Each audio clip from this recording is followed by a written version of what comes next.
नमस्कार दोस्तों, स्वागत है आपके YouTube चैनल प्रथम Mishra let's talk about stocks पे। आज हम बात करेंगे निफ्टी आईटी सेक्टर के बारे में। क्या हमें इस समय निवेश करना सही रहेगा या नहीं? एक चीज मैंने नोटिस जरूर की है कि जब भी किसी सेक्टर में डाउनफॉल आता है और अगर आपको कंफ्यूजन हो कि कौन सा स्टॉक लेना चाहिए, तो सबसे अच्छा तरीका और आसान तरीका है उस सेक्टर का इंडेक्स खरीद लेना। निफ्टी आईटी का म्यूचुअल फंड भी अवेलेबल है।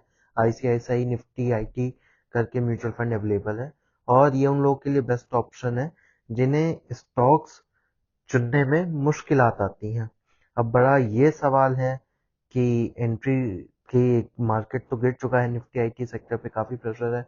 हमें इन्वेस्ट करना चाहिए कि नहीं करना चाहिए, पहले हम रीजन देख लेते हैं शॉर्ट में, फिर हमें बेटर सेंस मिलेगा कि हमें करना चाहिए नहीं करना चाहिए। सबसे बड़ा कारण एफआई की जबरदस्त बिकवाली ही रही है। अमेरिका की ट्रेड पॉलिसी, टेक्नोलॉजी सेक्टर में खर्च की कटौती और अमेरिका व यूरोप में आने वाली कम मांग की वजह से भारतीय आर्थिक आईटी कंपनियों में भविष्य को लेकर लगातार चिंता बनी हुई है। अगर हम वैल्यूएशन की बात करें तो निफ्टी आईटी इंडेक्स फिलहाल लगभग 22.5 पी रेशियो पे ट्रेड कर रहा है, जो कि इस सेक्टर के हिसाब से काफी लो माना गया है इंडिया के लिए, इस इंडेक्स के लिए। इसका मतलब यह है कि वैल्यूएशन आकर्षण स्तर पे तो आ चुका है, इट लुक्स अट्रैक्टिव, लेकिन शॉर्ट टर्म में दबाव बना रह सकता है। तो क्योंकि वैल्यूएशन अपने ऑल टाइम लो पे है, तो क्या हमें इन्वेस्ट कर लेना चाहिए? इसका जवाब एकदम सीधा तो नहीं है। बात नतीजे पे भी हम कर लेते हैं सीधे कि क्या ऐसा नतीजा रहा है इसका।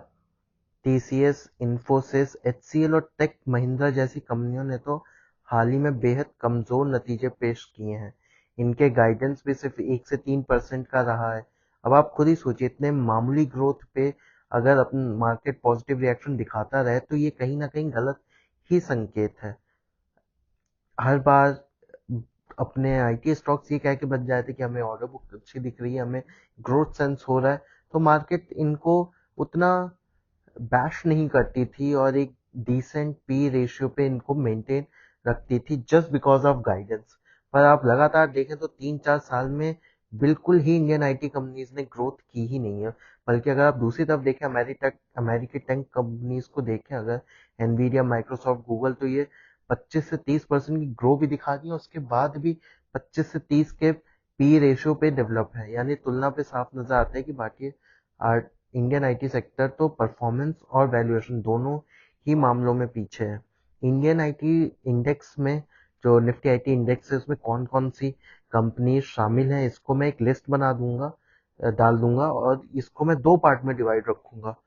एक जो आपके ऊपर है, TCS, Infosys, HCL, tech Mahindra, Wipro, LTI, Mindtree, ये तो ऊपर की है और इन्होंने लगातार डिसअपॉइंट किया। अगर थोड़ा डिसअपॉइंटमेंट कम है, ऐसा भी नहीं कि पूरा सेक्टर ही डिसअपॉइंट कर रहा है, बट कोफोर्ज, एम्फेसिस, ये सब परसिस्टेंट तब भी एक अच्छा असर दिखा रही है।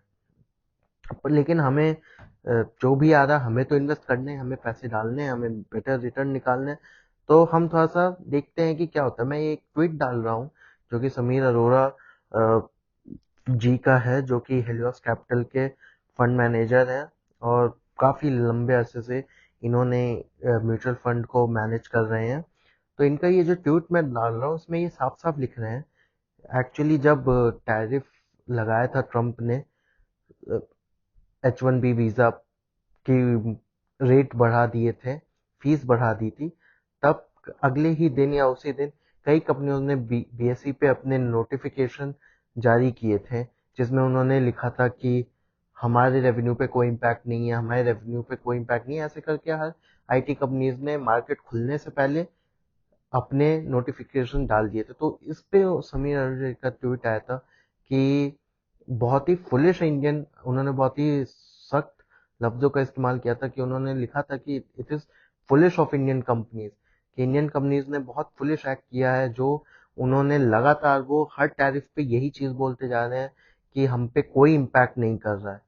ये यूएस एस्टेब्लिशमेंट और पब्लिक को बहुत ज्यादा अपसेट करता है। इस समय हमें एक, उनका कहने का मतलब है कि ऐसे पे आपको ट्राई करना, आपको बताना चाहिए कि इससे बहुत लाइवलीहुड इम्पैक्ट होंगे, आपको पेन थोड़ा ज़्यादा ही शो करना चाहिए, पर अगर आप नहीं करोगे तो वो आप पे और ही मारते रहेंगे। मैं इसमें आपको एक चार्ट और दिखा रहा हूँ जिसमें कि मैं आपको एक हिंट दे रहा हूँ कि आईटी सेक्टर कहाँ प्लेस है।